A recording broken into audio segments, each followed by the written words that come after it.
Fate has me highly skilled and loaded with talent. You push yourself and push yourself, trying to achieve the impossible because you know that when that moment comes, everything you've done has prepared you for victory! Welcome in to the Bro Force Squad podcast. We're just a bunch of bros drinking beer and watching movies. This is episode 88. Thank you guys so much for joining us. I am your host, Jeff Hornacek. Wow. Special one for you today. And we're actually not one of those fucking shows that says that every goddamn episode, like special one today. And you're like, yeah, dude, you said that last time when you had like Rita Wilson on. Before we get started, let's go around and meet the fellow bros. First, we go into the lab to the mad scientist, Brian Banner. Now, Banner, if I mix 2 gallons of Miller Lite with 2 gallons of White Claw, what do you think the chemical reaction would be? Probably something similar to when you put 17 Mentos in half a gallon of Coca-Cola and then light it on fire, and then you have to put the fire out with cocaine. The after effects of all of that is similar. So kind of like... give or take 2 or 3 atoms. Oh, okay. Sort of like after you eat Taco Bell and then you get home and you're like, oh, fuck. Yeah, like you've got, it's one of those situations, you've got like 15 to 22 minutes to get somewhere safe. By somewhere safe, you mean like not an area where human beings live or inhale? Like oxygen. Somewhere where it's a little bit more socially acceptable to shit your pants. Got it. So like like that or the meat market, either one will work. Okay. And next, we go, as always, in the paint to our enforcer, Matt Geiger. Now, Matt, in your well-respected opinion, did the Bad Boy Pistons ever actually commit a foul? Let me answer your question with the question. Who won the 1989 and 90 NBA Finals? I'm guessing the Bad Boy Pistons. Yeah, so to quote another Piston, Rasheed Wallace, ball don't lie. On who? You guys will appreciate this. So let's just say at my job, I work with young children and 10, 11-year-olds. And this past week, I actually did work at Neverland Ranch, right? Yeah. Okay. Actually, this past week, though, I did teach them ball don't lie. These kids' minds were blown. I really did, the concept of it. Because it applies to really anything. Like if you get in a car, like someone merges into your lane and they don't think the accident was their fault, I say you'd be like, let's find the nearest fucking playground. And I have a basketball in my trunk. Let's see, because ball don't lie. And State Farm's like, well, did you shoot a jump shot to figure it out?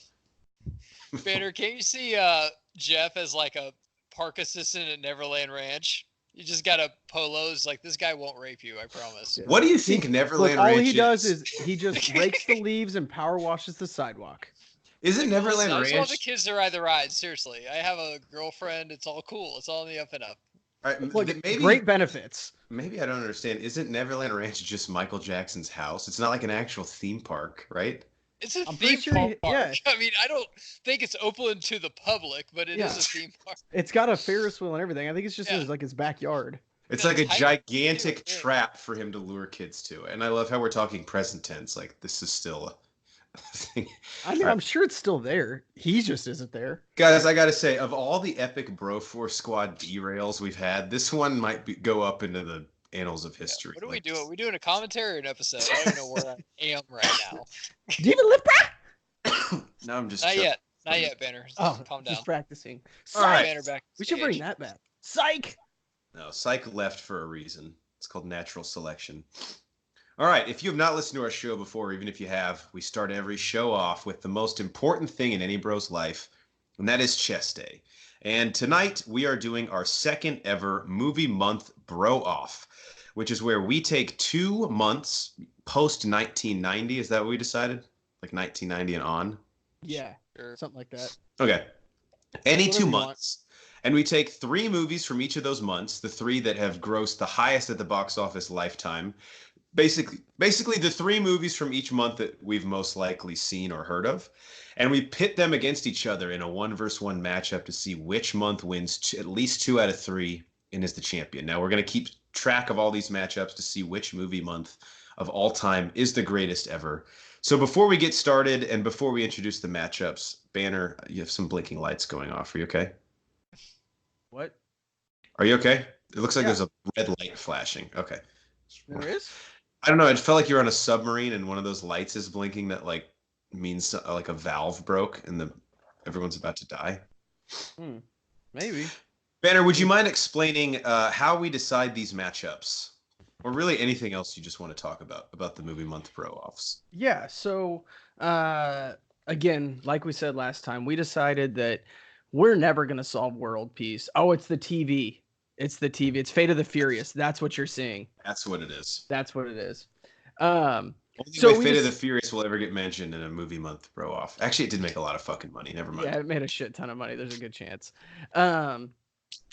We decided we're never going to solve world peace here on the Bro Force Squad, nor are we going to try, but we are going to figure out what the best month of a movie is, maybe even year. We'll see. So to do that, we are grading each month on 3 criteria: box office score, unbiased, and then we're also doing we're going to randomly pick either impact on pop culture, acting and cast, or plot.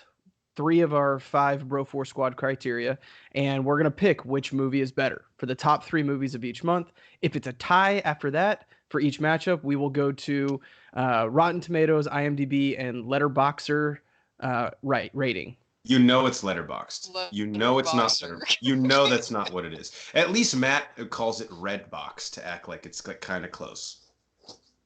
I don't understand the difference. God damn it. Okay, so that's what we're doing. Few little asterisks, if you will, because I'm pretty sure we did it right, but we told you wrong on the first bro off. But hey, that's just preseason. It's fine. Yeah, chill the fuck out. It's our game. We can make up the shit as we go along. So yeah, we're basically the president. So what we're doing is the movie has to come out in that month. So let's say it's currently September 2019. The movie has to be released in that month, even if it's not the #1 movie at the box office that month because it was released in August. Doesn't count. Has to be released in that month, and we're doing lifetime box office. So if it was released the last day of the month, but it made $1 billion, it's going to count in this competition.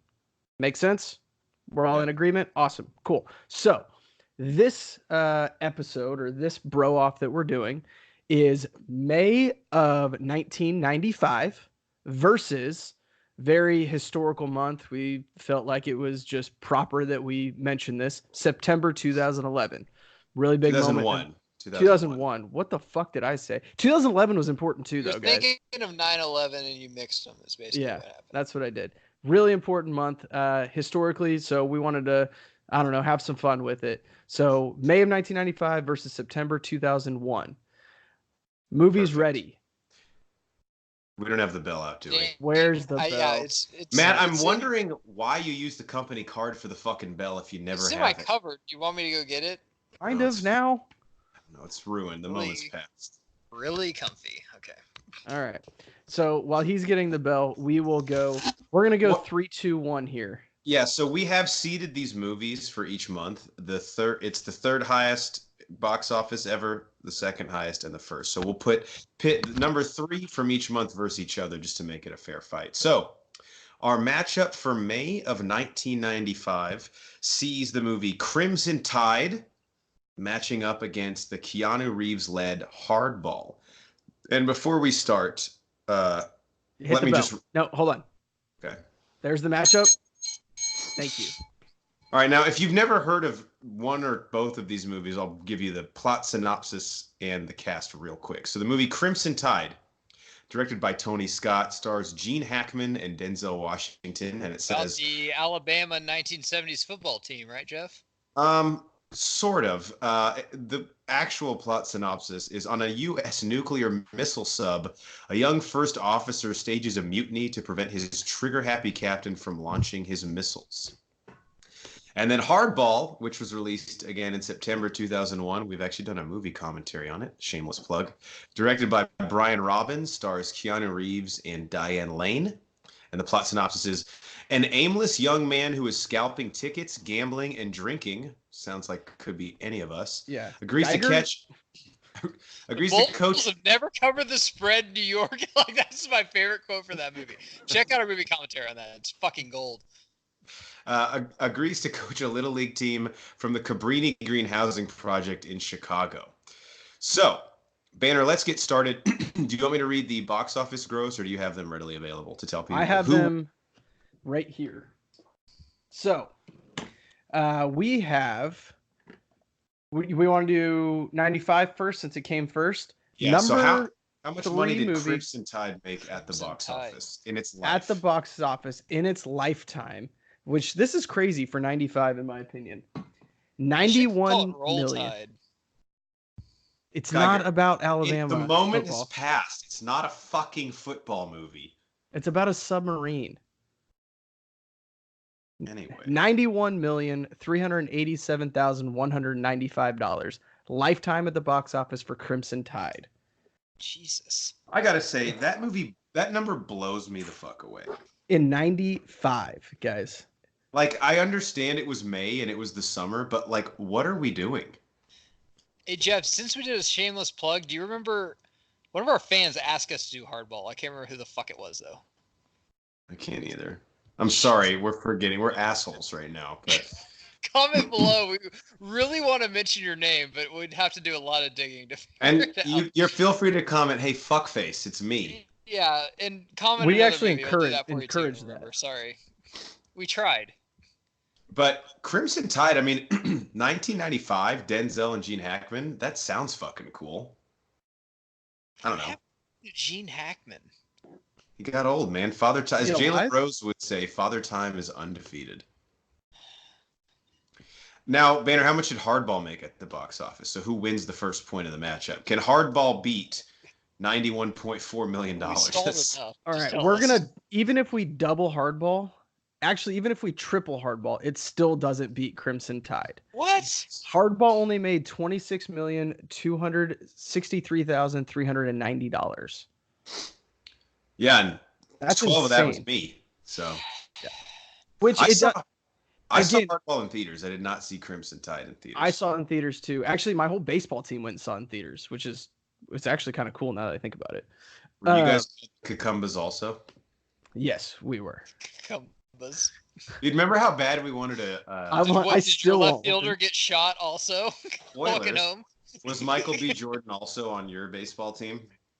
I totally forgot he was on that in that movie. Even I forgot when we watched it, and I still forgot now. Ryan, Dude, I'm not. I tell you, man, nothing rallies a team as much as getting your DH shot on the walk home. Now, Seriously. it's No. tough because you got to fill a roster spot, but I mean, you can hang his jersey up in the dugout, and it's a shot in the arm. Banner, I know you have a birthday coming up in a few months. I'm gonna get you a G Baby jersey. Oh, I would love that so much. I'd rock that everywhere. Baby. Just looking at them online make me laugh, and I know that's a sick thing to say, but it's It was just friendly fire, though. Like, literally, that was a ricochet. They didn't mean to shoot him. Yeah, I'm sure the judge will understand. So, guys, that was a slaughter at the box office. Crimson Tide taking over Hardball. Can't really say I'm surprised. I mean, Crimson Tide for 95 has two extremely big actors. Hardball had Keanu Reeves coming out, like we said earlier, in a tough month for the United States. So you can't you have to take this with a little bit of a grain That's of salt. got to be taken in consideration. Definitely. Yeah, And I think in general, and I don't think this is necessarily a flaw in the movie month bro-offs, because the better movies will win, especially based on our criteria at the end of the day. But summer movies do have an advantage because kids are out of school. People just go to the movies more. So do I think Crimson Tide's a better movie? Definitely not, but it kicked the shit out of Hardball at the box office. So that's just can't be denied. Yeah.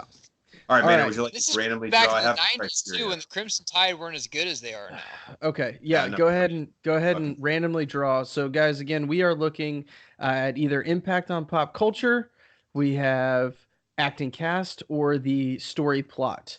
And Jeff just pulled out of his blue. Plot. It's really bad cup, handwriting, but it story says plot. Story plot. Story and plot. So real quickly, I'll read these again. Hardball. Actually, let's start with Crimson Tide because that's in 95. On a U.S. nuclear missile sub, a young first officer, I'm assuming that's Denzel, stages a mutiny to prevent his trigger-happy captain from launching his missiles before confirming his orders to do so. And the plot for Hardball, an aimless young man scalping tickets, gambling, and drinking agrees to coach a Little League team from the Cabrini Greenhouse Project in Chicago as a condition of getting a loan from a friend. So, We will vote 2 out of 3 on the Bro4 squad. Which one we think has the better story or plot? Geiger, I'll throw the ball in the post to you first. Crimson Tide or Hardball? Hardball. Easy, man. It was, I mean, it's just like going along with the Mighty Ducks or Little Big League. It was a great young sports movie for kids. But it also tapped into adults because adults love to drink and gamble.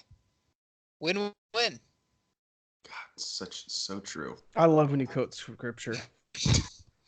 Banner, how about you? Will All Hardball right. win?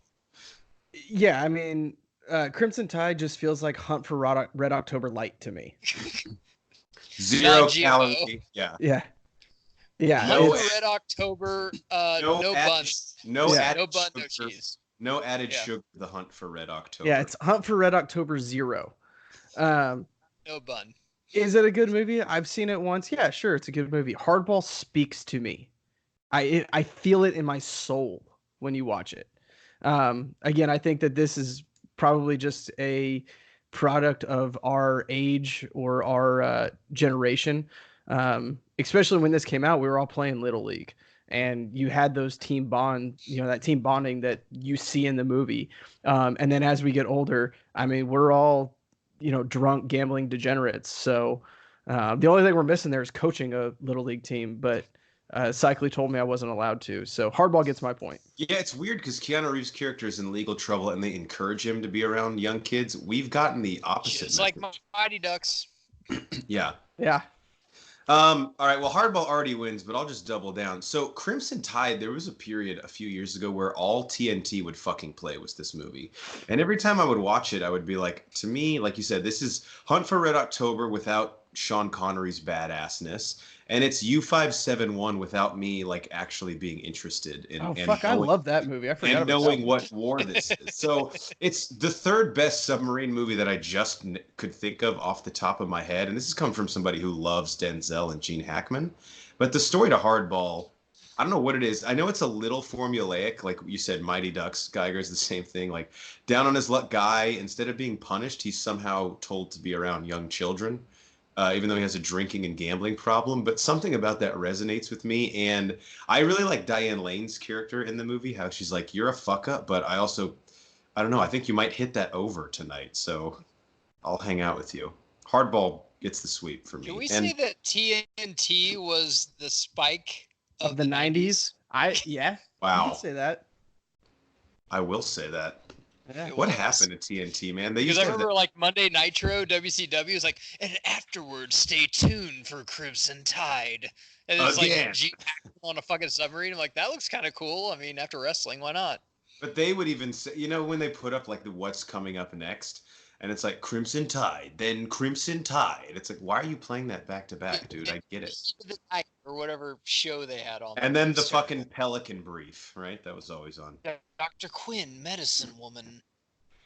All right, Banner, last matchup is the internet. So how Yep. did the rest of the world score these two for the tiebreaker? Who will win May 1995 with Crimson Tide, the first matchup, or September 2001 with Hardball? Lay it on us. All right. Best so 2 out of 3, right, for Rotten best Tomatoes. 2 out of 3 is going to go. So third best movie, IMDb first.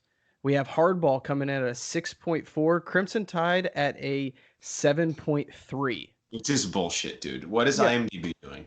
I don't What know. the fuck? It doesn't make sense. People we don't on agree. IMDb love Crimson Tide. I don't get it. 7.3 is pretty impressive. Maybe that's Yeah, how it made so much fucking money. Those were the same people seeing it, double Pretty dipping. fucking high, actually. Real quick, we didn't discuss this before pod. Are we doing audience score or critic score on Rotten Tomatoes? Audience score because fuck always. critics, right? Okay. That's So what we did it- last matchup. It Even wouldn't. Though we are a certified critic on there, but fuck them for sure. Audience. Fuck us for that. We Yeah. should be ashamed. Yeah. Fighting me. the system from the inside. All right. So it wouldn't have mattered just for shits and giggles. We will go critic score here just to let you guys know. Crimson Tide got an 88%. Rotten Tomatoes, critic score on Hardball got 40%. That just doesn't make fucking sense. See, are you sure? Because I see 70% for Hardball. No. No, That was he's critic talking score. about critics. Yeah. The one that matters Gotcha. is the audience score, which 83% Crimson Tide, 70% Hardball. So again, we know the fuck fans. do people love about Crimson Tide? Are there tits in it? Just asking. They're on a submarine. I can't a friend. imagine. I mean, there could be tits on a submarine, though. Yeah. I don't know. The odds seem. I mean, when a stacked woman against gets this. on a submarine, she doesn't just lose her tits, Jeff. I mean, See, maybe they do. I've never been on a submarine. I guess you know what my problem is. I don't notice things like the sex of someone, so I wouldn't. I just see someone in the Navy, and that's all I see. I don't see gender, It's a race. soldier. Or color, or Yeah. religion. No, I see religion. I see that. All right, guys. So, Letterboxd, same story here. We got a 2.9 for Hardball and a 3.6 for Crimson Tide. So even though don't- Crimson Tide only needed 2 out of 3 between all the internet ratings, it swept. Which It I'm swept. surprised Hardball doesn't have a higher rating on Letterboxd, because normally that's the most level-headed of the internet fans. and Where I you mean, guys at? for Letterboxd, 2.9 out of 5. I mean, that's nothing to scoff at. And a 3.6. I mean, that's kind of tough to get. We, the Broforce squad on Letterboxd, gave Hardball a 4.5. What do we When I- give Crimson Tide? I didn't write a review on it. Fuck it. My Maybe we should do a commentary on it. Fucking Air Force One's high. I've never thought about doing a commentary on Crimson Tide. Maybe we should. and I don't and know. the whole time you're watching it, you can just keep acting like you're waiting for the football to start. Yeah, that'd be awesome. All right, so May 1995 goes up 1-0. Again, best out of 3 as Crimson Tide defeats Hardball. Banner, who's battling it up next? The 2 seeds for each. All of the right. This is my favorite matchup of the night, guys. Number 2 movie for May of 1995, Die Hard with a goddamn fucking motherfucking vengeance. I think you added some. I words. added a couple words. Die Hard with a vengeance, which I like. It's Die Hard : with a vengeance. It's not like one sentence. Yeah. They have to make sure they put that colon in there. If the Going Die up- Hard's anything, it's grammatically correct. That series Right. is. And it's going up against the 2001 classic Zoolander.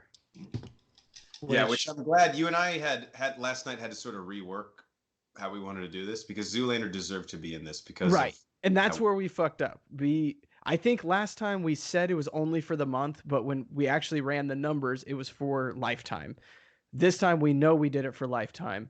And for the month, Zoolander wasn't even on the board because it came out the last day in September. right. So- So then it never would have been in a matchup because it didn't have enough for October either.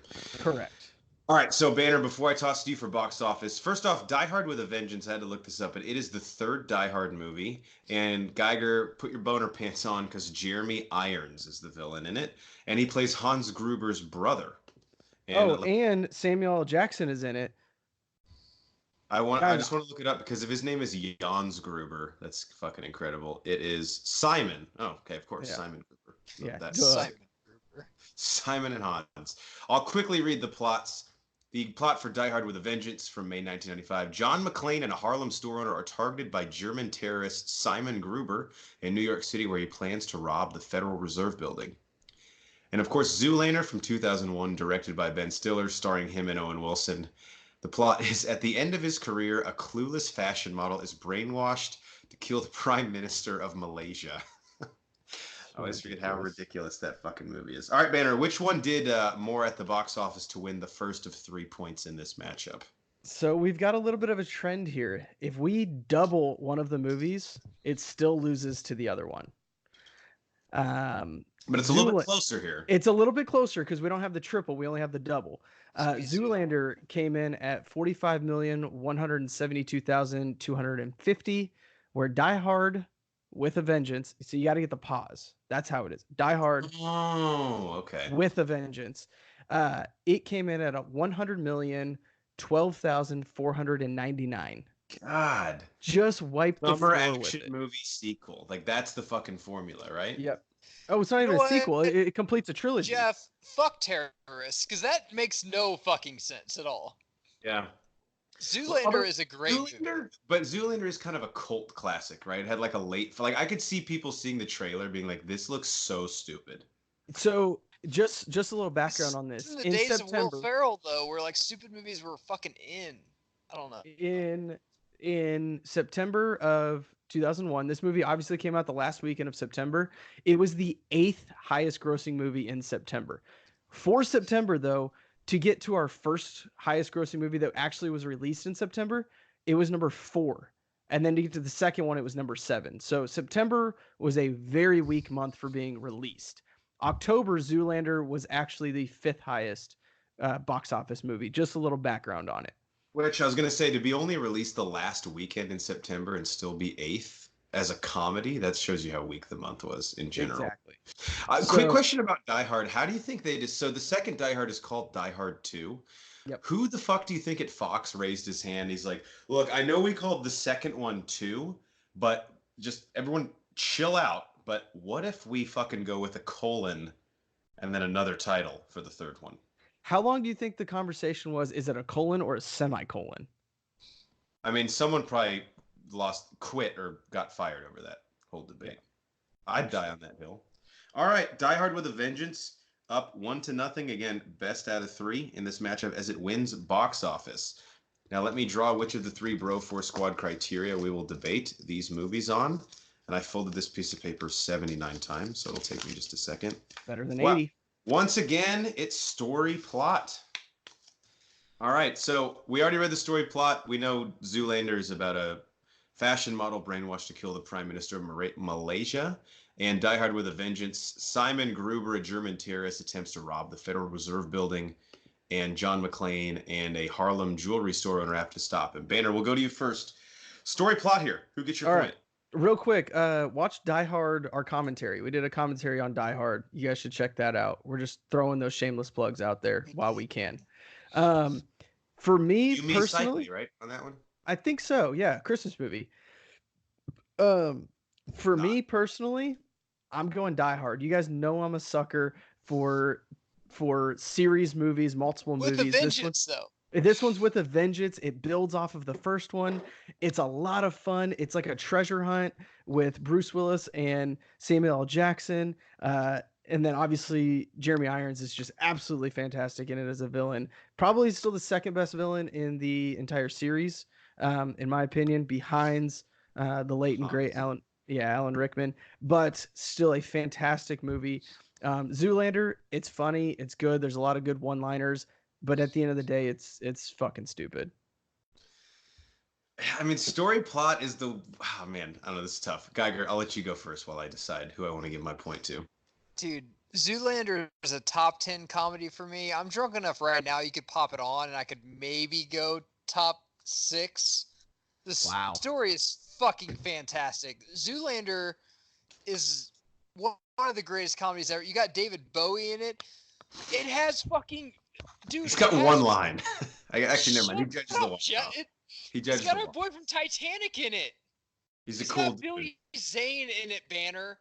You turn your back on Billy Zane. It's not past. Cycly would be ashamed of you right now. If he's listening, which he's not, he doesn't listen to our stuff, even when he's on it. But if he did, he'd be ashamed. Billy Zane, Banner. I'm going Zoolander. This is tough for me, man, because Banner's right. The plot to Die Hard, on the surface, it looks cookie cutter for an action movie, but it really is like a high stakes treasure hunt throughout New York City with a ticking clock. And I got to be honest, if this was acting cast based on Jeremy Irons, I might have to go with Die Hard. But I think if it were Impact or Story, I have to go with Zoolander. The reason Zoolander works for me, it's a story so stupid that it could only be pulled off this way. It creates a world that is like clearly not the real world that we live in, but it fucking works. Now, the sequel is one of the worst movies I've ever seen, and I wanted to burn my eyes out with hot coals when I watched it. But the story to Zoolander is so dumb and so fucking nonsensical that it just works. Like, there's a point of law of diminishing returns where when a movie gets so stupid, it just starts being bad. But Zoolander just keeps climbing up that path in terms of the story plot to where it becomes funny again, almost like a Family Guy gag. And to me, that took balls to do. So I'll go Zoolander story plot. It's tied at 1-1. All right, Banner. What does the internet think? Does the rest of the world agree with us? Center for Ants. That have to be 3 times this size. He's right. And Will Ferrell's in it, and he's great in it. He is. All right, we're gonna go reverse order here. So Letterboxd, Die Hard with a Vengeance, 3.6. It's pretty high. Tough to beat. 3.6. Zoolander, 3.2. Damn it. Just so people know, I know you said it earlier, Banner, but Letterboxd is out of 5 stars. Yes. So it's not IMDb's out of 10, and Rotten Tomatoes, of course, is a percentage. Which is out of 100%. If you guys didn't know. So that was close. So Die Hard with a Vengeance does have some love, but Zoolander has some love out there also, too. All right. We're actually going to go IMDb next because I think we're going to talk about Rotten Tomatoes here a little bit. So IMDb, again, out of 10. Zoolander, 6.6. Die Hard with a Vengeance, 7.6. God, I did not have high hopes for Zoolander on IMDb. So it's not the type of movie that those people go for. Obviously, Die Hard now takes the point as well as the match. But for shits and giggles, we're going to talk about Rotten Tomatoes here. So I'm going to give you guys the audience score first. Okay. Can I guess the discrepancy in percentage between the audience and the critics? Sure. And I'm kind of cheating because I know the audience score because I'm looking at the sheet. But I'll say the discrepancy is over 60%. You are wrong, actually. What? So Zoolander audience score 80%. And That's audience really score an audience score for Die Hard with a Vengeance is an 83%. You guys want to know the critic scores? Yeah, again, for Zoolander, Zoolander's got to be really low. Zoolander is a 64%.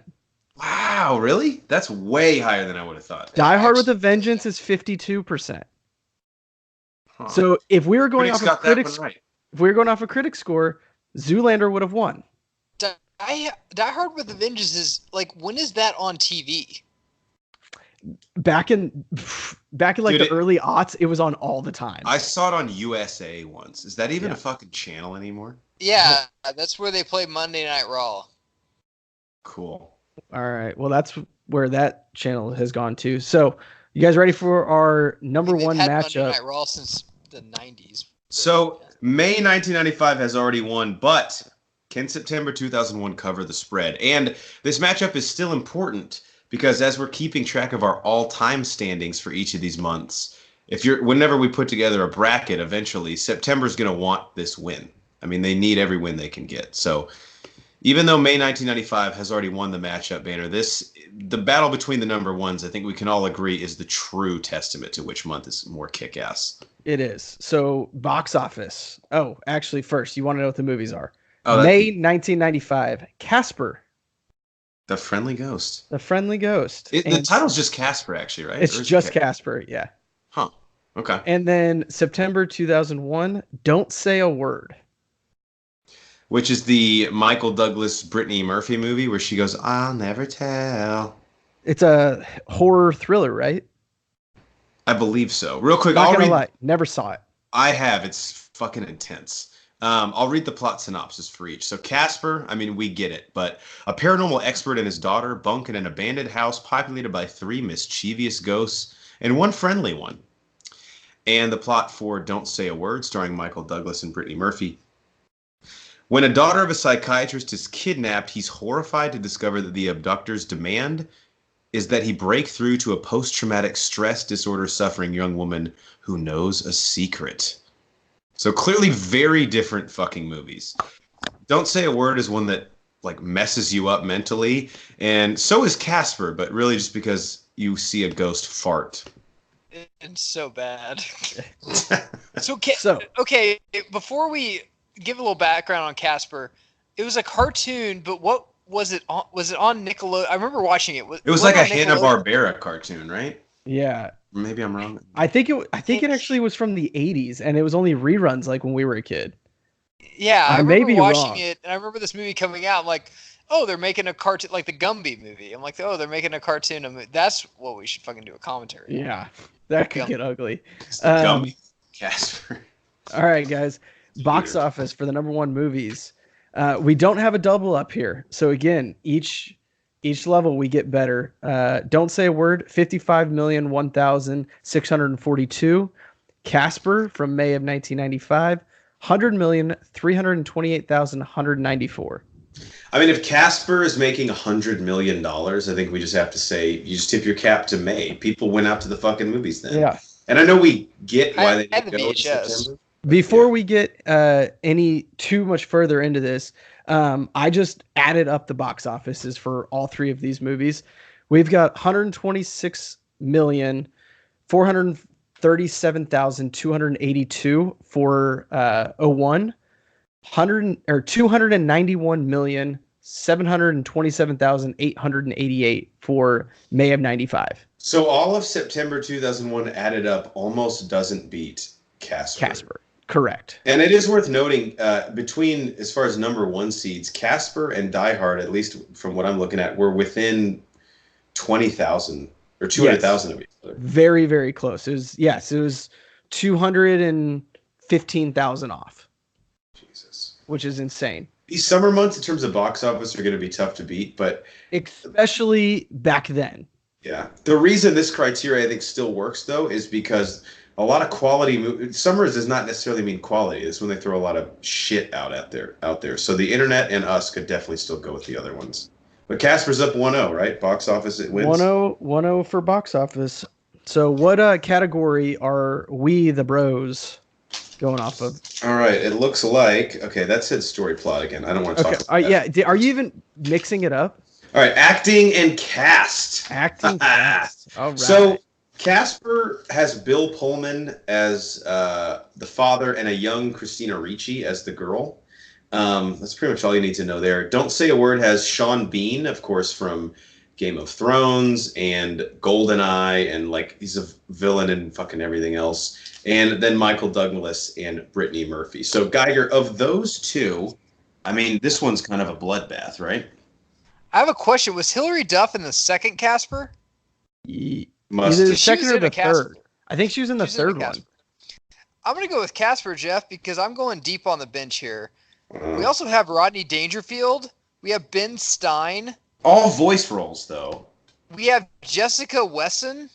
Oh, yeah. I don't know. She was. She looks hot. Her picture. She was on Home Improvement and also Flipper. The reason I'm doing this is because I know you guys are going to pick the other one, so I just thought I'd give these guys some play, and girls. Okay. Yeah. All right. I mean, sure. Bill Pullman. He was in. He was the president in Independence Day. And he was in Spaceballs. Yeah. He's the dad. Yeah, and then you have no one after that. And why isn't he in movies anymore? He was in Independence Day Resurgence, so he's fucking fine. Don't worry about him. Why don't you worry about yourself? He doesn't need money at all. How's he look? Bad, but his character in the movie, I guess, small spoilers for Independence Day Resurgence. If you care, like, get him mental help. His character has dementia in the movie, so I think they kind of made him look worse than he might really be. Or maybe he just has dementia in real life. Right, and maybe he's not doing that well in real life. I don't know. I know Bill Pullman is listening to the podcast, so just let us know what's up, dude. If you're somebody cool 20 years ago and they bring you in to reprise your role, it's like, you look horrible. That's awesome because we're going to make you look worse because that's what we thought your character would be. Like, damn it. Like, okay, thanks. Yeah, it's not the best situation to be in. Banner, cast, does Don't Say a Word beat Casper for you, or is Casper going to take this thing? Yeah, I mean, I never saw the movie, but just solely based on the talent that you named off, they can't do that bad. I mean, even Brittany Murphy was great. Those actors and actresses, no matter how bad the story is or how bad the movie is, they always show up and do their best. They're of that breed that we don't see anymore, where people just mail it in, a la Natalie Portman, a la Brie Larson. So, yeah, you have to go. Don't Say a Word. No, stop traffic, because Banner just said something nice about Brie Larson. No, I said she mails it in. The Earth has stopped spinning on its axis. No, she sucks. That's what I was saying. Right. Sure, man. I'm gonna go. Don't Say a Word. I have seen this movie. My mom and I watched it actually when I was way too young to watch it. It has a really cool twist. And Brittany Murphy's character, this is like her breakout performance, what kind of put her on the map. I think this was before 8 Mile, and she dated Ashton Kutcher, rest in peace, Brittany Murphy. But she plays a character that has very, very bad post-traumatic stress from something that happened to her. And the process of Michael Douglas trying to get this secret out of her, and then when you find out what the secret is and leads to, it's pretty fucking cool. I would have given this one story or plot also, because Casper the Friendly Ghost, while I may be drunk and find it humorous, it's kind of fucking stupid at the same time. And by kind of, I mean a lot. So Don't Say a Word wins 2 out of 3 here for the acting and cast. All right. I really should have done some research before this because we're going into the interwebs now, guys. We have the numbers. We're good, right? Yeah, but this is going to get tricky. All right. IMDb. Don't Say a Word is. God damn it. Don't Say a Word. 6.3. Casper 6.1. On IMDb? On IMDb. Maybe I looked up wrong numbers then. Don't Say a Word. Don't Say a Word takes it, according to my count, which there's a 60% chance is wrong. Letterboxd. 2.8 for Casper. 2.7 for Don't Say a Word. It's tied at 1-1. Yes. Rotten Tomatoes audience. 49% For both? for both. So I guess the tiebreaker has to be the critics, right? Has to be the critics. And there's no way Casper's going to win that. Are you fucking kidding me? 46% Casper, 24% critics. What the fuck is wrong with critics? 24%? That's like Emoji Movie levels, right? Can you look up what the Emoji Movie has real quick? Yeah, I got you. On critics? Jesus Christ. I just don't understand it, man. That's almost why I don't want to use them. Is there anything else we can look up ratings on real quick that make more sense? It's Halloween season, Jeff. Golly. Casper wins. Even What though else it came out in May. Why would it come out in May? That makes no sense. Yeah, that's the fucking Halloween movie through and through. Hey, Is there whatever they anything- did, it made sense Why don't- because they yeah, made a why- shit ton of money. Have it come out for the summer. That makes no fucking sense. Is there anything else that does movie ratings that we can just look up right now on the fly? Because I really hate leaving anything. And it's not just because the one I wanted to win lost. I think we've set off the top. The critics on Rotten Tomatoes Does suck. Google do ratings? I know Amazon does. Amazon movie reviews. Can we look that up? I can look one of them up if you can. You This look- is you great look that up. podcasting. You while we look that up. live I'm look looking up the Emoji Movie on Rotten Tomatoes because I mean that's what I was asked to do. Yeah, and you're a good soldier there. Amazon. I didn't realize who starred in the Emoji Movie. I'm lost a lot of respect for a lot of those people. Our boy T.J. Miller, right? Yep. And James Gordon and Anna Faris. Anna Faris is in it. Wait, It who's said- James? Oh, Corden. Yeah, that's what I said. James Gordon. Oh, I was like, Commissioner Gordon is in the Emoji Movie. All right. Out of 768 reviews on Amazon, Casper. I don't understand Earth. Casper has a 4.6 out of 5 stars. So that's 780 ratings and has a 4. Jesus. Amazon just loves it. That is a 4.6. Now, we kind of have a problem because... Oh, never mind. At first, I just saw the DVD reviews. All right. Out of 248 reviews, Jesus Christ, this is a fucking barn burner. Don't Say a Word on Amazon has a 4.5. So it loses by 1/10 of a point. Well, Geiger, I hope you didn't bet on this. Just give it up, man. Casper wins in life. It's over. It's Casper. All right.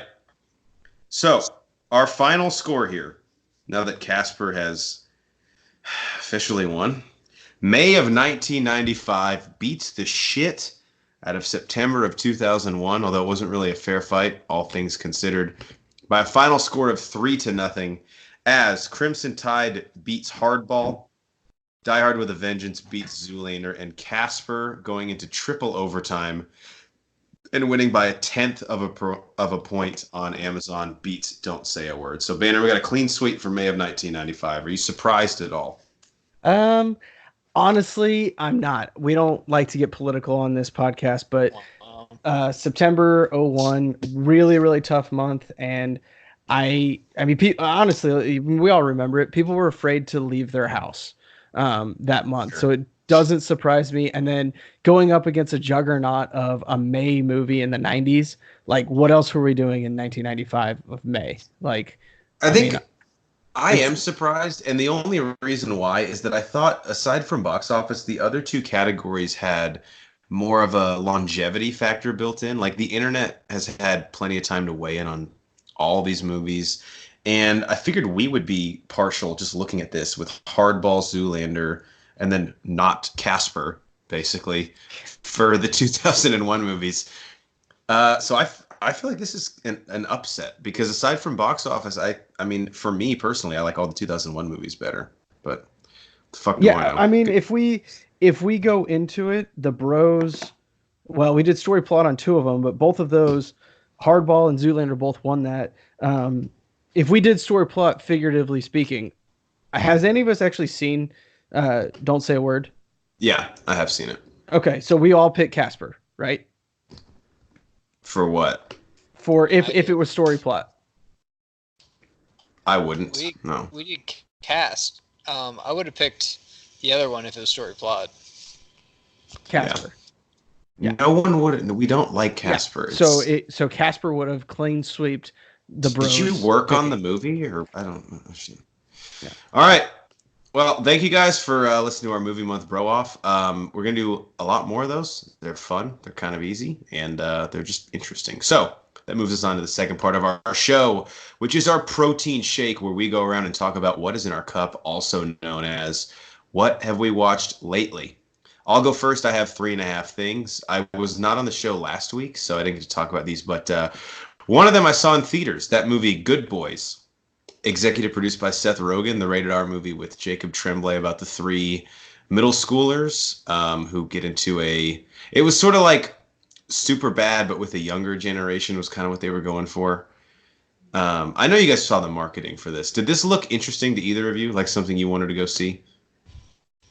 Were you? I thought the trailers looked terrible. If the trailer doesn't make me laugh once, then I'm not into go seeing it. But you said it was good, so I might go. Probably not. I'll probably wait for it to get on illegally download. Banner. Not even gonna lie. Just straight up gonna legally download The it. FBI wants a piece. We can fucking go. Like I just don't. I mean, let's rumble. Banner, did this look at all good to you? Yeah, I mean I wasn't gonna pay money to go see it. I won't illegally download it, but I'll let Geiger illegally download it, and I'll watch it with him. That's very fair. So I was kind of in the same boat as you. I'll say this: Superbad, I think I speak for everyone on the pod, has a very, very special place in my heart. And so when you compare a movie to that, even with Seth Rogen wasn't in it. He didn't write it. He didn't direct it. He was the executive producer. So how much he had to do with it's kind of unclear. But I was interested, but also kind of offended. And after having seen this movie, it is a funny comedy. I don't think this year has been particularly strong in comedy like last year was. It's the doc year. It's the year of the documentary. Last year was the year of the comedy. But this movie made me, and especially my fiance, laugh out loud several times. It's not even in the same fucking ballpark as Superbad. But again, that's probably a top 20 overall movie all time for me, and probably a top maybe 3 comedy. So tough list to top. But if you did like Superbad, I think the characters are not near as charismatic. The plot is not as relatable for me, or it doesn't feel as emotionally grounded. But there's something here. Like it's a solid comedy movie. I'll just say this real quick. Geiger talked about it last week, but we did a movie commentary on Jerry Maguire. I think pound for pound a top 5 sports movie I've ever seen. We love this movie. We watched it because the NFL season came out. Check out our movie commentary on Jerry Maguire. And Bob Sugar, my idol and role model, is in it. So I have 2 more, but I'll let you guys go and then I'll talk about them. So Geiger, did you watch anything? Yeah, I've watched one thing, and I always try to do the recent current event stuff. The new 30 for 30 on Dennis Rodman, which 30 for 30 sometimes whenever they pick an athlete or a certain place and time, and I'm really into it, sometimes it's only an hour. This one's 2 hours. What's it called? like 30 for 30s to be 2 hours or maybe even 3 hours. Is it called Bad as I Want to Be, or is that just his book? No, it's called Dennis Rodman, like from the good to the bad. I don't fucking know. I can't remember. It's just Dennis Rodman 30 for 30. But going back, and especially growing up as 90s kids, when you're young, you don't understand what's right or wrong or what's weird or fucking like that's insane. So we just grew up, and when I grew up, the Bad Boy Pistons, I was like maybe 2. I don't really remember them. I remember hearing stories about him when I was old enough to remember, but I remember him on the Spurs. I remember just black and white uniform with this guy with fucking crazy colored hair that would sometimes do crazy shit.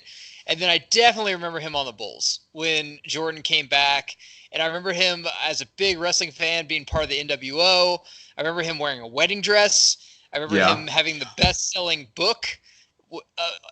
He was a fucking number 1 on the fucking best-selling book list. I remember him dating Madonna. I remember him marrying Carmen Electra. I remember him doing all this shit that at a time, and they touched on this, at a time, Jeff, he was part of the Bulls and he was bigger than Jordan, which is true. Well, what I was going to ask, bigger than Jordan. What I was going to ask, because this would definitely be the narrative now, when he went to the Bulls, were people talking like, dude, he's too big of a head case, he's going to ruin that team? Because I just remember people being like, oh, they're even fucking better now. Well, and I forgot about this, is it was the time Jordan came back from baseball, and they got knocked out. The first time Jordan came back from baseball, they got knocked out of the first round from the Magic, from the Penny Shaq Magic. And Jordan was like, we need to get more physical. And Phil's like, I got 5 guys that can make us more physical. And one of them was Dennis Rodman. And Jordan said, bring him in. And of course, Scotty's like, fuck no. Because of all the shit Rodman did to him on the Bad Boy Pistons when him and the Bulls had, problems with there. But they talked him into it. They brought Rodman in. They could control Rodman. It's a very how he was brought up though. His life. He was born in Oak Cliff, Dallas. I didn't know. He's from that Oklahoma, or he went to college in Oklahoma. No, he's from Dallas, Texas. He grew up in Oak Cliff, and then he went to college in Oklahoma. Never played basketball in high school. Grew 8 inches after he graduated high school. Was 5'9", grew up to be 6'4". But also, not only what did I watch, what I'm interested in watching. There is a 10-part 30 for 30 series coming in 2020 on the Chicago Bulls. Wow. Fuck yeah. And also on HBO, there is a series called Showtime, starring John C. Reilly as Mr. Bus, and it's about the Showtime Lakers in the 80s. Wait, what? Really? HBO is having and it's like serious? Like called Showtime. Yes. And they first casted Michael Shannon as Bus, but apparently he had something happen. So they casted John C. Reilly. And I'm interested, is it just going to be about the manager? I mean, if you're going to have a show about the Showtime Lakers, you obviously have to cast Pat Riley, Kareem, Magic. Probably Byron Scott. Yeah, is it going to be heavily basketball, or is it going to be about the business, kind of like Moneyball, about the ins and outs? I know what happened. We cast him for every cool African American role, but dude, Michael B. Jordan. Magic. Yeah. But who can play Kareem? You're going to have to be tall as fuck. And who's going to play Pat Riley? Like a slick back, really good looking dude. I was thinking George Clooney, dude, as Pat Riley. I think I just can't see him with like longer hair. Chadwick Boseman, who plays Black Panther, I think he could be one of the. Yeah. Oh shit! But that has my attention a ton, dude. Sports movies, yes, and sports documentaries giving a time period. Like I would like to see a 30 for 30 on like just like TO and like some of the people actually telling what actually happened in the locker room and shit like that. I'm all for all this. Do you know when Showtime comes out? 2020. They just said 2020. So. God damn it. All right, Geiger. Would you say, because at the Broskers we're going to have to make this declaration again. We said 2018 was the year of the comedy. Does the Dennis Rodman 30 for 30 only strengthen that 2019 has been the year of the documentary? Absolutely, and I think 2020 is going to be the year of the live action documentary, meaning that Showtime, Bohemian Rhapsody, Rocket Man. That they're not just doing documentaries anymore. They're having actors actually play these real people, and they're showing you what happened in 1988 on live screen or on HBO and stuff. I think that's going to be the new Marvel, since the MCU is kind of not taking a backseat, but it's kind of going down since they've already. It's purposely slowing down, though. Yeah. It's not slowing down, but I think that's going to be the new it thing. It was like, oh man, we should do a movie on, the Fab Five, or we should do the That's a Michigan or great something, 30 not for the 30 Beatles. too. If you guys haven't watched that, That the one on the is Fab a Five. great 30 for 30. But some of these 30 for 30, instead of making 30 for 30s, they're actually going to cast actors and actually being like, hey, man, let's just make this a movie or a documentary series. Just like the O.J. Simpson thing, man. The O.J. Simpson documentary, O.J. Made in America, was great. But The People versus O.J. Simpson was way better. Seeing the actors actually act out what happened David was a way Schwimmer better, easier was watch. fantastic in that. Yep.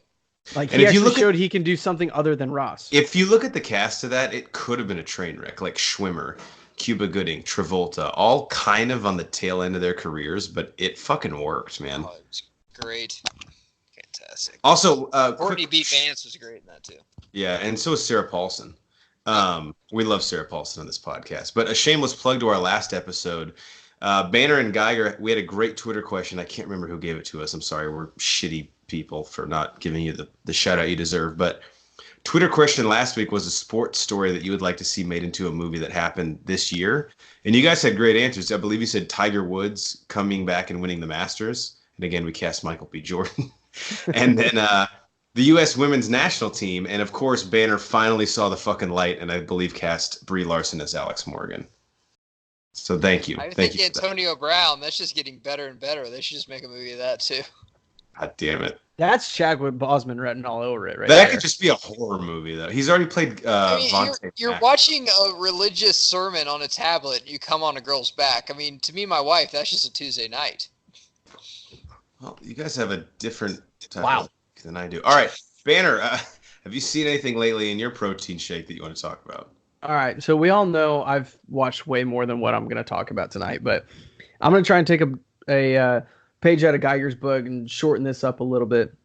I watched the second and third Pirates of the Caribbean. They were on Freeform, so I was like, we'll watch it to the commercial, and then I couldn't stop, and I decided to actually pop in the DVD and watch them both back to back. Don't need to watch the first one because we all know that's my drunk movie, so naturally every pod night, that's what comes on. Guys, these are one movie. The second, the third one, they're one movie. You can't watch one without the other, right? God, that's just like I feel like when they do that, and I know that I'm talking out of my ass because Infinity War and Endgame have done that, and those are two of my favorite theater experiences ever. But it's like they take the consumer, they grab him by his shoes, and they hold him upside down, and they try and shake every fucking penny out of his goddamn pockets. But Avengers was known that was a two-parter. Yeah, we went into that. Known that it was a two-parter. Yeah, we went into Avengers knowing that we were going to have to see two movies in consecutive years. We didn't know that in Pirates. And we didn't know, obviously, spoilers if you haven't seen Pirates 2. Big cliffhanger at the end with Captain Barbossa coming back to reprise his role in the third one. It wasn't, I don't think it was an end credit scene. I think it was just the last scene of the movie. But guys, if you watch them individually, neither one is really a good movie. If you watch them together, they're pretty fucking good. The action is great. Johnny Depp, is he built for any other role other than Jack Sparrow? He's great in that, man. It's like, and I actually use more one-liners from those two movies than I do in the first one. Whenever he goes shoe to the rock or whatever, and it's a jar of dirt, like I use that all the time. My dirt. Some of his one-liners. Don't touch my dirt. Yeah. And he uses this in the first one too, but he used it heavily in the second and third. Savvy. Anytime I'm asking somebody to agree with me, I'm like, savvy? Every time. And I don't know. I think that they're really good. The franchise took a major downhill with the fourth one, him and Penelope Cruz getting back together, but it reprised itself on the fifth one. We actually have commentaries on bookends of this, right? We did the first one and the fifth one. The fourth one is I can't watch. No, we just pretend it doesn't. We just pretend that it's not a thing. I think even Disney and the Pirates of the Caribbean franchise pretends that the fourth one didn't happen. So I'm sad to see that franchise is going to shit now. Johnny Depp is no longer going to be involved in it, but hey, it is what it is, and we got we'll say 3 great movies out of the 5, because 1 is great, 2 and 3 are great as one movie, and 5 is great. 5 is great. 4 is a -2, so that makes it's 3. I was just taking a piss, so you might have mentioned this, but I'm a little surprised that that guy Brendan Thwaite's career hasn't blown up since the new one. I know he's been on the DC show Titans, but that kid had the look, and apparently from your guys' review, which again another shameless plug, check it out, of Dead Men Tell No Tales, he was really good, but not. I mean, I haven't really seen any. What the fuck are these agents doing? With her boobs up to her chin too. Keira Knightley?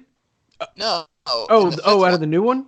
Oh yeah, I don't know her name, but I could see her in doing more. Barbosa's daughter?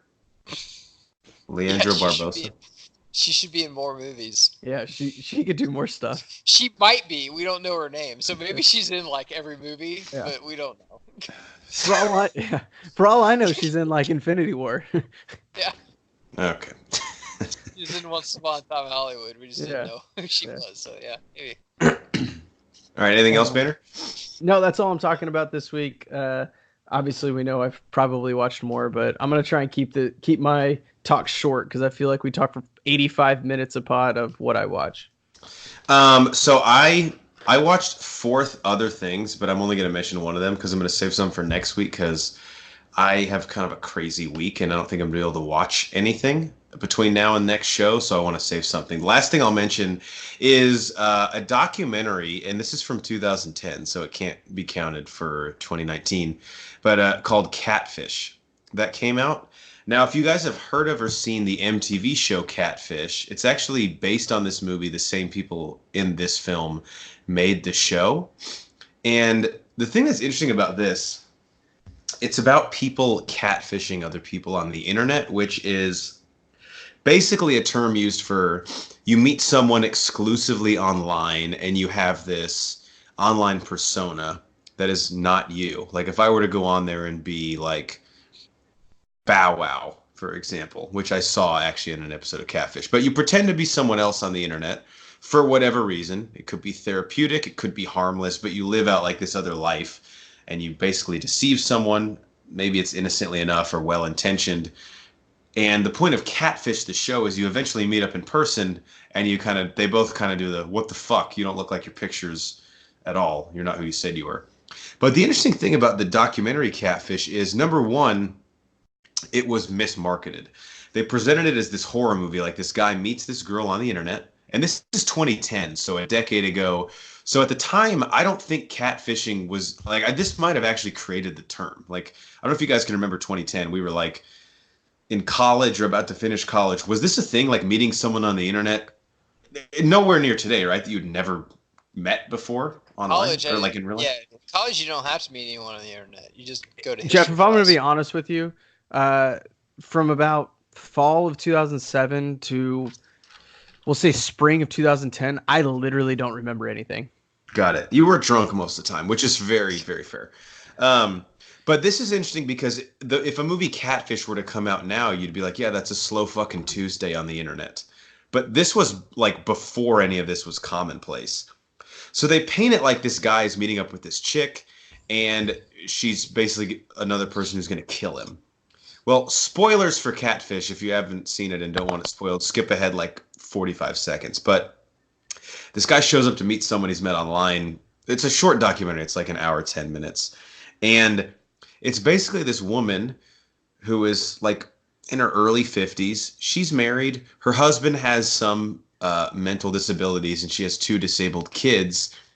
And her life is just really sad. And the documentary just ends up being really, really depressing, and she's very apologetic about it. So the guy can't even like scream at her and be like, fuck you. But it made me realize how something like catfishing people like started off, obviously it wasn't like conceptualized or invented by anyone for this purpose, but people would do it as sort of like therapy. Like this woman did not mean for this guy to be hurt, but she needed this release of kind of pretending to be someone that she wishes she was. And now it's turned into like, let me lure you into a fucking Arby's parking lot and pepper spray you and drug you and sell your organs on the internet. And it just made me realize I love the internet. Obviously our podcast exists because of it. It's given us some great things, but man, human beings, we sometimes fucking suck, dude. Like, not that catfishing was this like holy thing that we shouldn't have messed up. But like this guy meets her and he feels really bad for her. And now I'm like, dude, if this were a catfishing story, it would be the most wholesome, nicest thing to come out of the internet that whole day because people are sick online, man. It's a nasty place. I don't mean to get on my soapbox, but damn, dude. Humans, figure it out. God. Anyone else want to say anything to lighten the mood, or should we just fuck it? Brah! Thank you. Banner, that You brings like, us to the last part of our show. Wow, that's sound like a gremlin. Do you even lift bruh? Where we take a question from around the internet and we answer it on our show. Our question today comes to us from Ricky. His Twitter handle is @SnoopMenace, and he says, handle. It's a good one. He brings up a favorite person on our podcast, which is Rian Johnson. And he asks, with news coming out that Rian Johnson's new movie Knives Out is pretty great, which director do you believe is in need of a strong comeback movie? Now, first off, Rian Johnson is the boyfriend who's hurt me too many times. And by too many times, I mean once. He fucked my best friend. And I can't quite give him a chance yet. His name is fucker. 2 years ago, I think we all could have said M. Night, but then Split happened and Glass was pretty solid too. So I think he's off this list. But Banner, I'll give you the ball first. Who's a director that needs a strong fucking comeback movie, in your opinion? I'm actually keeping M. Night right there in there. He did Split, he did Glass, that's great. But he built that off of Unbreakable. I think he needs to do a new standalone movie. He needs to prove that he still has what he did with Signs and what he did with Sixth Sense and even Unbreakable. Just because you can make a sequel and a third one, that doesn't mean you're back when it's 15 years later. I think he needs to come out with another good movie before we can officially say he's back. We're Split and Glass good? Of course. Not going to take that away from him. But you're not back yet because you already laid the foundation with Unbreakable. You need to come out and give me something like The Sixth Sense or give me something mind-blowing like Signs.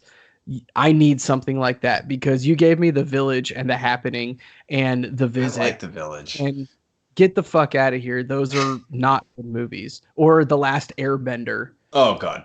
Like, now, come on. That is very fair, but can I make an argument for M. Night? I think Split, of course, it is a sequel to Unbreakable, but don't you think that movie exists on its own as a unique concept that is not at all reliant? Like, my fiance had never seen Unbreakable. She didn't understand the last 15 seconds of it. She was like, that was really fucking good. I agree with that, but I think at the end of the day, what he was playing on is that last scene. Everybody's going to go, what? It's connected to Unbreakable?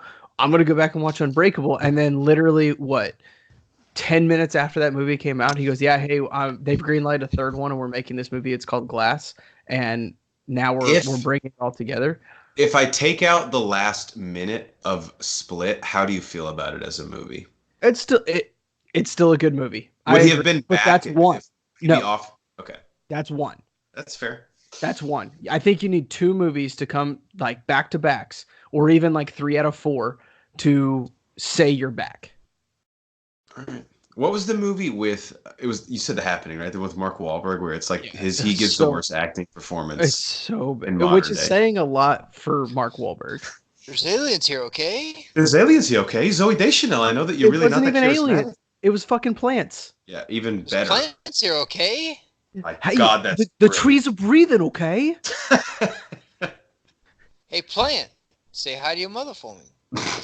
Why aren't you responding, plant? And you're in the theater like, it's a fucking plant. Just so we are clear, after Unbreakable and Signs, we have The Village, Lady in the Water, The Happening, The Last Airbender, After Earth, and The Village. And then we get to Split. Oh, I forgot After Earth is on his fucking conscience as well. That blood's on his hands. Yeah, you can't tell me that just because you have Split and then you make that into a trilogy that you're back. I'm sorry, you can't do it. But with him, it's just because there was too much damage done before that, right? Oh, 100%. Not many directors have 4 straight absolute dog shit movies. That's hard. Yeah, even if you like The Village, okay, I'll give you that. Lady in the Water, The Happening, Last Airbender, and After Earth. And The Visit. The Visit was actually good, but no one saw it. So. Nobody saw it because it was an M. Night movie after he had those other 4, so it did terrible. Yeah. All right. I think I'm kind of on your side now. Geiger, how about you? Who's the director that like fucking show me, don't tell me? Let's bring that back. Christopher Nolan. Jeff, Whoa! the free ride is over, okay? I'm sick of fucking seeing from the director of The Dark Knight. That fucking movie was... How many fucking DC fuck-ups was that ago? So fucking long ago. And why he did a Prestige movie with Wolverine and Batman. He did Inception. But Did you like Interstellar? He's fucking sucked. And that Dunkirk movie sucked. Check out our commentary on it. Interstellar But it was fucking good. sucked. And he needs to have a bounce back movie where he actually does a fucking good movie. And you can only do from the director of The Dark Knight, and James Cameron still from the director of Terminator. Like, that was like fucking in the 80s, bro. Like, what have you done 40 for years me? ago? He needs something better. I agree with Geiger twofold, and this is not going to be a popular opinion, but I was not a fan of Interstellar. It's just really convoluted. The ending, to me, is not at all a good payoff. Great fucking cast. It doesn't make any fucking sense to me. And it's like, it's too full of itself. And Dark Knight is, I think, my favorite movie of all time. I've said that all the time on the pod, so it's not like some hyperbolic statement I'm making. But you can't, there's a statute of limitations, dude. It's been almost a fucking decade. Get it off there. You can't be the 40-year-old jock walking in the bar with a letter jacket telling everyone how good you were in football in 1995. It's over. You need to do something else, man. Do something better. He's got a movie, God, I can't remember the name, but Robert Pattinson's in it coming out. It's supposed to be like pretty fucking interesting. So we'll see. It's interesting because he's going to have a big year because I actually think he's talented. He was just in a shitty franchise. Yeah. Damn, I was thinking about Nolan when I saw this question, but I was like, I don't know, that's crazy talk. But now that you've said it and brought up the Dark Knight, like, we'll leave that to Geiger and fucking go out on a limb. But I want to kill him anyway. But I'm one of the few people that doesn't like Interstellar. So, all right, mine might surprise you guys because this guy actually made a top 5 movie of all time for me. He just what the fuck has happened to you? And that is Joss Whedon, guys. Only thing Joss Whedon has directed since Age of Ultron is half of Justice League. It wasn't even half. Come on. So, he did editing on Justice League. That's it. He's out. And the only other thing on his IMDb is the pilot episode for a show coming out in 2020 called The Nevers. So Joss Whedon did The Avengers, which I think is such a cinematic achievement and one of my top 5 favorite movies of all time. Then he did Age of Ultron, which is probably like a bottom half MCU movie, but it's got some redeeming qualities. And he has just fucking disappeared. I mean, how does a guy that did those 2 movies and pulled off The Avengers, which at the time was unprecedented and looked insane, how does this guy not find work? I actually don't think that it's a not finding work situation. And I don't know. I have literally zero to back this up. I didn't look any of this up. But did he pull a Steven Spielberg and he is executive producing literally everything under the sun? So the only thing he's the executive producer of is Agents of S.H.I.E.L.D., which his brother Jed and his wife Marissa Tancheron are the showrunners. But if they're the showrunners and neither of you guys are directing the episodes, how much time's that taken up? Yeah, I don't know. I've got nothing now. I was thinking that he was going to do like a Steven Spielberg where he just executive produces like 30 fucking movies a year. And like, that's what he's doing these days. But there's talk of them doing a Buffy reunion movie, and he's still kicking around some fucking Firefly sequel, but it'll never happen, unfortunately. Nathan Fillion is too big now. But I hate to say it. I guess my question for Joss Whedon is, and this is fair if the answer is no, but do you even movie, bro? Do you even want to do this? Because if so, that's fine. But if the case is no, you have some weird fucking script that no one wants. Because the fact that he would finish up Justice League tells me that the guy needs work, right? Do you think after he had to CGI Cavill's mustache off, he was just like Andrew Luck? He's like, my body just can't handle this anymore. I got to get out of the game. That's such a millennial thing to say. Are millennials killing the removing mustaches with CGI industry? It was terrible. Come on, let's admit it. It was really bad. It looked like he had a dip, but in the wrong part of his lip. There was so many layers to that. It's not even funny. I just can't do this to my body anymore. I just can't. I'm just gonna retire. I love how we act like he's the one fucking digitally removing the mustache. Like the director has to sit in there, like, don't we Got, have like, ice packs all over him. He's like, God, this is just hard work. I just can't do this anymore. talking to like Josiah Anderson from ESPN in the locker room? Like, I don't know, man. I mean, there's a lot of pixels on that thing, so we'll have to get back at it tomorrow. Yeah, I gotta worry about being a husband and a father first before I gotta fucking, CGI mustaches off. All right, before we get to Banner's closing thoughts on emergency vehicles, Geiger, anything you want to leave the people with on episode 88 of the Bro Force Squad podcast? Nah, I think I'm good. Oh, Chris Nolan. I was wake the gonna fuck say, up. since we're doing hardball, I was gonna sing "Rally, Rally." The pitcher's name is Sally. Woo, woo, woo, woo, woo. I thought you were gonna do a big We pop. should have opened with that shit. Fuck. Yeah. Well, I had a pretty good quote, so it's fine. Cold open. I mean. Oh yeah, not. Maybe I can edit that in. Oh, that's a lot of fucking work. It's late. Yeah, we're not gonna do that. Banner, play what's with your- Banner, what do you want to say to the people? Hey, everybody, please don't forget to pull over for emergency vehicles. Just think that could be somebody that that needs Someone's help. daughter in there. Yeah, that's what I was thinking. Yeah. Oh. I'm not All making right. a joke out of it, like I'm being serious. No, he is, but then Yeah. but then Matt made a joke, not making fun of that, just like it was just kind of I funny. just quoted Hangover. Yeah, it's just natural. All right, for the Matt side is Brian Banner on Force in Their Paint, Matt Geiger. I'm the mayor, Jeff Hornacek, and we are the Bro Force Squad podcast. Thank you guys so much for checking us out. Please follow us on Twitter at Bro Force Squad. Check out all of our movie reviews on letterboxd.com. Type in Bro Force Squad. That's 3 separate words. Punch those same 3 words into iTunes, Spotify, and YouTube, and you can find us and subscribe to all of our stuff there. And check out all of our content on our website, broforcesquad.com. Banner, I was telling Geiger this off pod, a little journey down memory lane. Go to the Bro Force Squad Hall of Fame, and the fucking magician from Frosty the Snowman, we were really drunk and really angry at how badly his story turned out. He's entered in there, so check him out. All right, guys, thank you. We will catch you next time. Guys, I got way drunker than I planned to on this episode. Once you pulled the flask out, I was like, things have escalated. I have made